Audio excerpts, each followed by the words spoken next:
I've been talking to a lot of people lately who are just starting their remodeling company. And some of them have been doing construction for a long time. Others are new to the field. One guy I talked to yesterday comes from a corporate background, college educated dude, sales marketing background, working all these corporate jobs, moving into the trades. I love to see it. This is what's going on. For the last 30 years, everyone's been saying go to college and that's the way to do it. And now people are realizing that the trades are pretty awesome. And in case you don't know, my name is Chuck. I've been remodeling homes my whole life. And for the last 10 years, I've been helping other contractors with their marketing. And one of the things I do every day is I talk to contractors who see these videos. They find the link in the description. They hit me up and try to get our help, whether it's marketing, building websites, getting customers. That's typically what we talk about. And in this last week, I've probably talked to 10 people and it seems like half of them are just starting a remodeling company. And so I have some thoughts on this, things that I would do differently if I was going back and starting over from scratch. And my hope is that whether you're new to the business or you've been doing it a long time, you hear something that can spark some action in you and help you be more successful. So just start off at the top. So what was the first thing I would do? You can probably guess this if you've seen any of my videos. The first thing I would do with a new business is get a Google business profile. And I do this every time because every day reviews become more important, and they've been really important for a long time. And so you need somewhere to get reviews, and you get them on your Google profile. And the sooner you do this, the better. That's why that's the number one thing, is because it's free to do. It might take you a week or two to get approved and everything. But once you do, you can start slamming those reviews. And no matter what you do moving forward, the more reviews you have, the more successful you will be.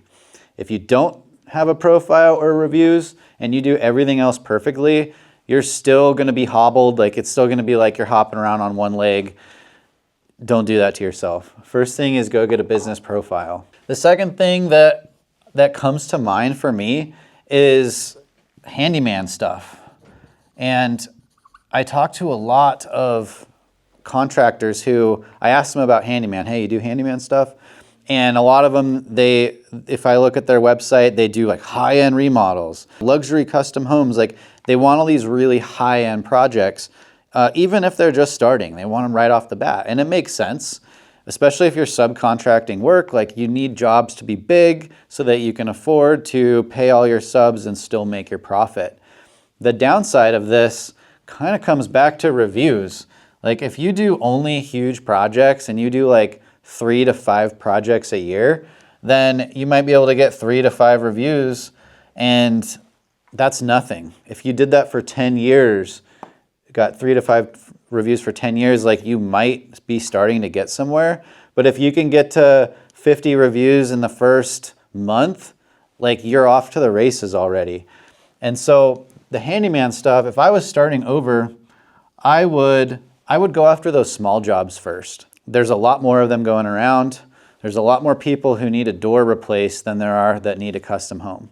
There's a lot more people that need a drywall patch. Like, in my opinion, the smaller, the better. Give me a job that takes me 30 minutes. I get in, I get out, I get the review. I ask them if they need an estimate for anything else. I walk in their house, I say, hey, where's the drywall patch? Awesome. Hey, just so you know, we do bathroom remodels, kitchens, fences, decks. Is there anything around here you need done? Because I can give you an estimate before I leave today. And I'd say that every single time. And every so often, one of these little tiny handyman jobs would turn into an estimate for a larger project. And the business model I really like is I would be the one to go in and do the handyman stuff because I get to go a lot of places. I get to do a lot of different things. I'm the kind of person, I get a little bored if I'm in the same place too long. So I would go try to do 2 or 3 jobs a day and make those customers super happy. Ask them if they need an estimate for anything else. Make sure that I repeat 10 times while I'm there that we can do bathrooms, kitchens, anything they need. I will tell them directly over and over again, hey, if you ever need anything on your house, call me first and I will make sure it gets taken care of properly. I'll get that review before I leave and then I'll go on to the next one. And what I'm doing is every time I go do this little tiny project for somebody, I'm taking them off the market. That is somebody who's not going to go to Google in 6 months and look for a bathroom remodeler or a fence builder or anything like that.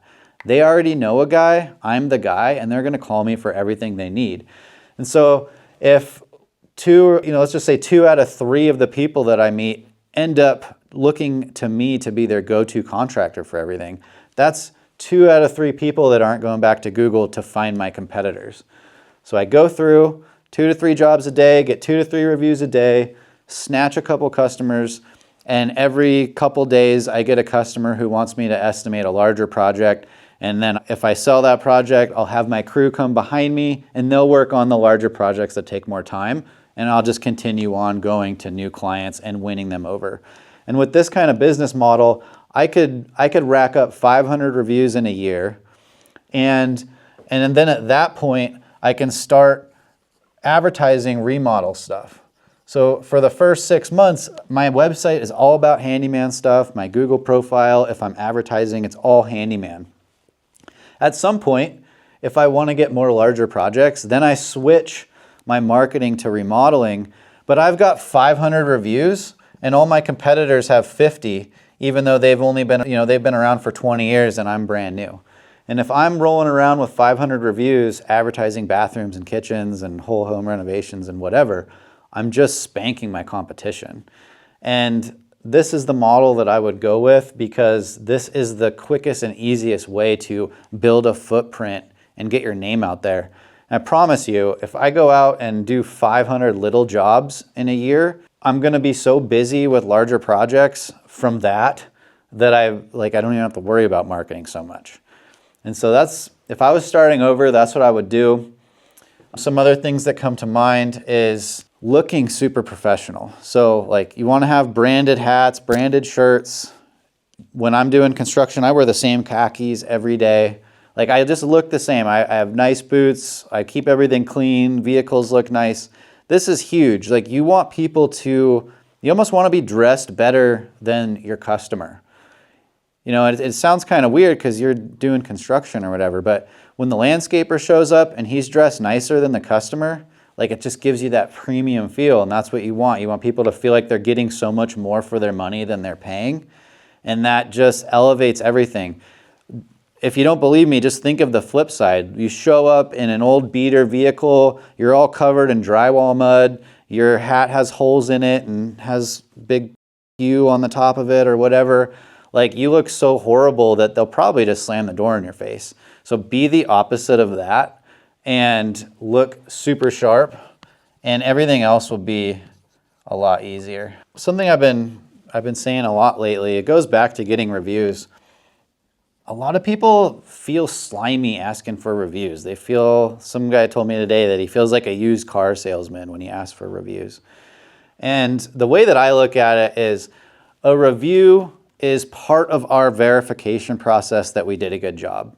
So if I'm sending guys out on a job, I tell them the way that I know you did a good job is that the customer leaves a good review at the end. And if there's no review, then the job's not done. And we bake it into our process. And we're interacting, or we're reminding the customer of this the whole time when we're there doing the estimate. Hey, just so you know, this is how the project will go. It'll take 2 weeks. We'll keep everything super clean, and then on the last day, we will have done everything we can to have earned a review. And that's my promise to you. If we earn a review, do you promise that you'll leave us one? And I would be setting it up from the very beginning. When we show up to their house, hey, we're gonna do everything. Repeat what I said before. We're gonna keep everything super clean. When we're done, we will have done everything we could to earn a review, and do you promise you'll give us one?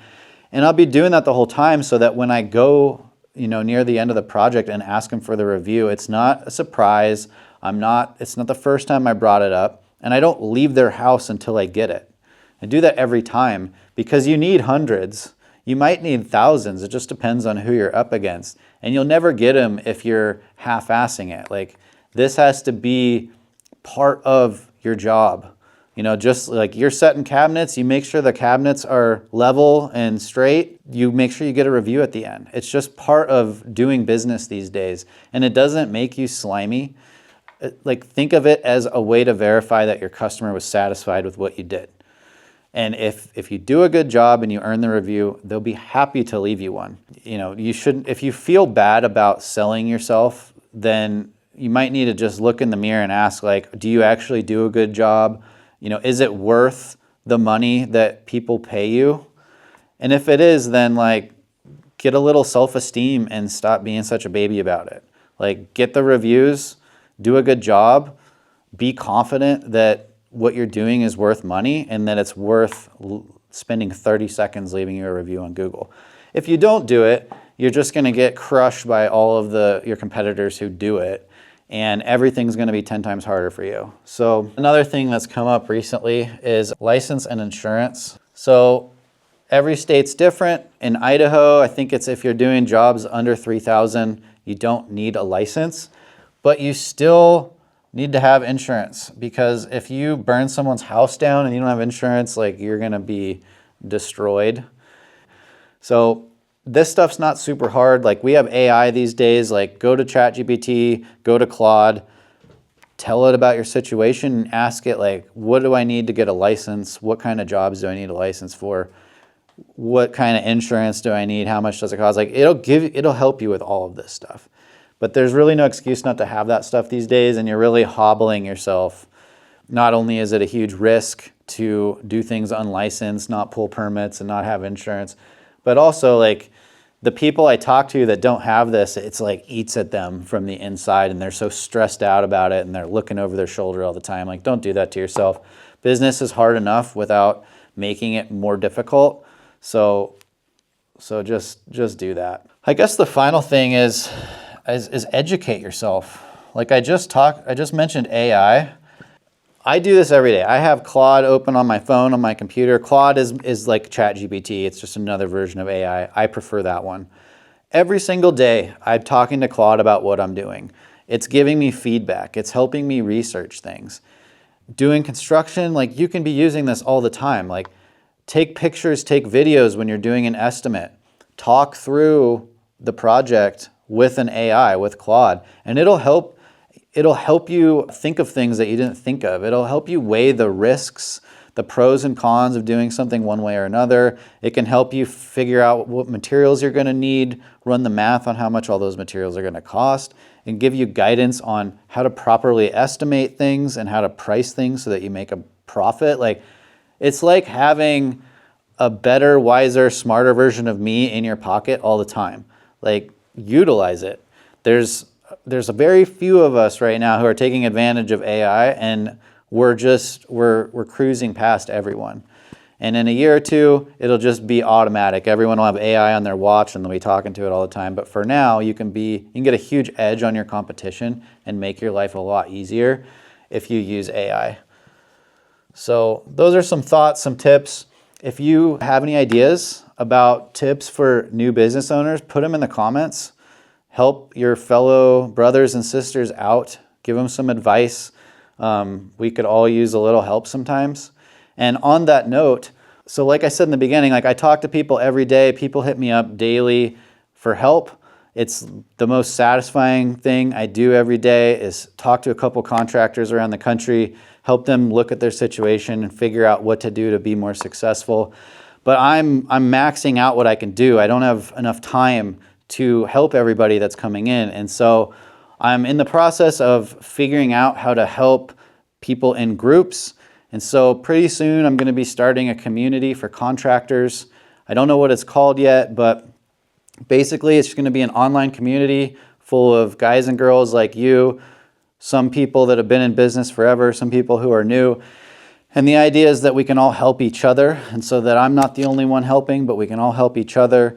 And we're also going to do like small groups where we can get together and do a call with me, and I can look at your stuff and give you feedback and give you whatever guidance I can. And so if you're interested in that, find a link. There'll be a link in the description somewhere, and go join the waiting list. And once you're on there, whenever this thing does come to fruition, then you'll be alerted. And as somebody that gets on the waiting list early, we'll probably give you, we probably won't charge you for it for a while or something like that. Like you'll be able to be one of the first people in. So go there, check that out. If you're new to business, pay attention to this stuff. Go get AI, ChatGPT, Claude. That stuff will change your life, I promise you. Thanks for watching.